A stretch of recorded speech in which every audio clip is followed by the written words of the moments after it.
শুধু জ্বালানি নয়, বৈশ্বিক সার বাণিজ্যেও প্রভাব ফেলেছে গুরুত্বপূর্ণ পরিবহন পথ হরমুজ প্রণালী। চলতি বছরের প্রথম দিকে শুরু হওয়া মধ্যপ্রাচ্য যুদ্ধের কারণে থমকে যায় এ পথ, আর এতেই ব্যাহত হয় সারের বৈশ্বিক বাণিজ্য। ওয়ার্ল্ড ট্রেড অর্গানাইজেশন WTOর তথ্য অনুযায়ী সংঘাত শুরুর পর হরমুজ প্রণালী দিয়ে পারস্য উপসাগরের বাইরে সারবাহী জাহাজের চলাচল প্রায় শূন্যের কোঠায় নেমে আসে, যা অব্যাহত থাকে জুন পর্যন্ত। জুলাইয়ের শুরুতে কয়েকটি চালান শুরু হলেও তা ফেরেনি স্বাভাবিক অবস্থায়, যার প্রভাব পড়েছে বিশ্ববাজারে। সংঘাতের আগে প্রতি টন ইউরিয়ার দাম যেখানে ছিল প্রায় $400, এপ্রিলে তা দ্বিগুণ বেড়ে দাঁড়ায় $850।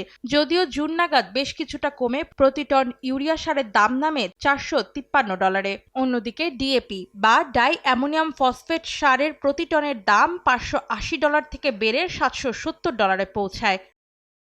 WTO বলছে বিশ্বের মোট নাইট্রোজেন ভিত্তিক সার রফতানির 24.8% এবং ফসফেট সার রফতানির 11.4% করে উপসাগরীয় অঞ্চল, আর নাইট্রোজেন ভিত্তিক সারের 40% এবং ফসফেট সারের 48%ই যায় এশিয়ার বাজারে, যার মধ্যে ভারতের আমদানির প্রায় 2/3 আর থাইল্যান্ডের প্রায় অর্ধেক নাইট্রোজেন ভিত্তিক সারের যোগানও আসে এখান থেকেই।